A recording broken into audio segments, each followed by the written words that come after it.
তোমরা জানলে খুশি হবে যে আমার হারিয়ে যাওয়া নাকছাবিটা কিন্তু আমি ফিরে পেয়েছি। তোমরা আমাকে অনেকেই কমেন্ট করে বলেছিলে, হ্যাঁ দিদি সোনা হারানো খুবই খারাপ। আর অনেকে আমাকে কমেন্ট করে বলেছিলে যে বাড়িতে খুঁজে দেখো ঠিকই পেয়ে যাবে। আর তোমাদের কথা মতন অনেক খোঁজাখুঁজি করার পর কিন্তু আমি আমার হারিয়ে যাওয়া নাকছাবি খুঁজে পেয়ে গেছি। কিন্তু এবার তোমরা জানো আমি নাকছাবিটা কোথায় খুঁজে পেয়েছিলাম?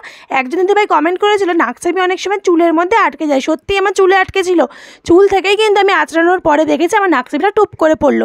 যাই হোক, ভগবানের আশীর্বাদে আর তোমাদের ভালোবাসা আমি কিন্তু আমার নাকছাবিটা ফিরে পেয়ে গেছি। কিন্তু নাকছাবিটা একটু খারাপ হয়ে গেছে, নাকছাবির গুজিটা না বেঁকে গেছে, সেই জন্য নাকছাবিটা আমার নাক থেকে খুলে গেছিলো। আর দেখো শরীরটা কদিন ধরে খুব খারাপ যাচ্ছে, একদম ভালো লাগছিল না, ওই জন্য বাপের বাড়িতে এসেছিলাম। আর দেখো ঠাকুমা আমাকে শরীর খারাপ বলে ব্রাশের মধ্যে মাজনটা অবধি লাগিয়ে দিয়েছে, কোনো কাজই আমাকে করতে দিচ্ছে না। প্রেগনেন্ট অবস্থায় নাকি গরম একটু বেশি লাগে, তার মধ্যে এই 27-28 তারিখটা এত বেশি গরম পড়েছে আর সহ্য করার বাইরে হয়ে গেছে, তাই আমার কিন্তু বহুত কষ্ট হচ্ছে। আর রাত্রেবেলা ঠিক করে ঘুমাতেও পারছি না গরমের জন্য।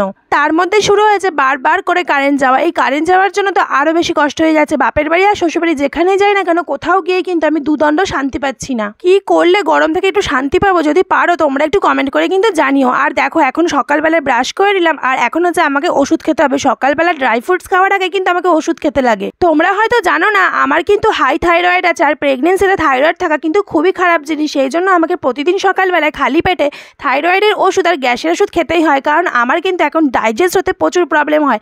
জল খেলেও কিন্তু আমার গলা বুক জ্বলতে থাকে, সেই জন্য একটা করে গ্যাসের ওষুধ আমাকে খেতেই হয়। যদিও বা আমাকে এগুলো ডাক্তারে দিয়েছে, এগুলো আমি আমার ইচ্ছা মতন খাই না। ডাক্তার আমাকে যে গ্যাসের ওষুধটা দিয়েছে আমি কিন্তু একমাত্র সেটাই খাই। চা আমার খুব প্রিয়, ওষুধ খাওয়ার পর একটু ড্রাই ফ্রুটস খেয়ে একটুখানি চা খাবো। চা ছাড়া আমি একদম থাকতে পারি না। বাড়ির লোক বারবার করে না করছে, কিন্তু চা ছাড়া তো আমি একদমই চলতে পারছি না।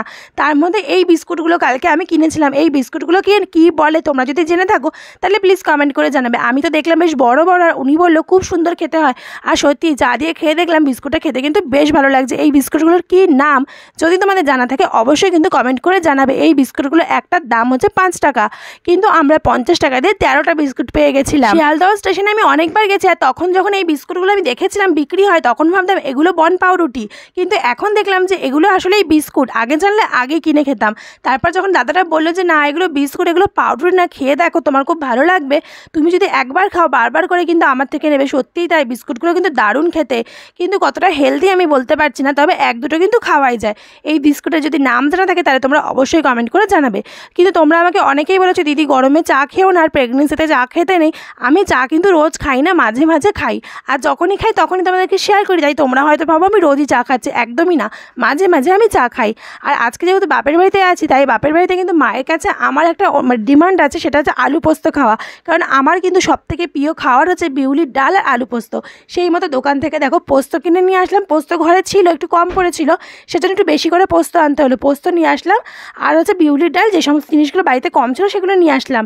আর তার মধ্যে দেখো কারেন্ট চলে গেছে। হালি শহরে এত বেশি কারেন্ট যাচ্ছে কি বলবো, এমনিই গরম, ফ্যানের হাওয়াও গরম, তার মধ্যে যদি কারেন্ট চলে যায় তাহলে কি ভালো লাগে। তাই বেশি আর ভিডিও করতে পারলাম না। ভিডিওটা এইটুকুই, ভালো লাগলে জানিও। কাদের কাদের এলাকায় কারেন্ট থাকে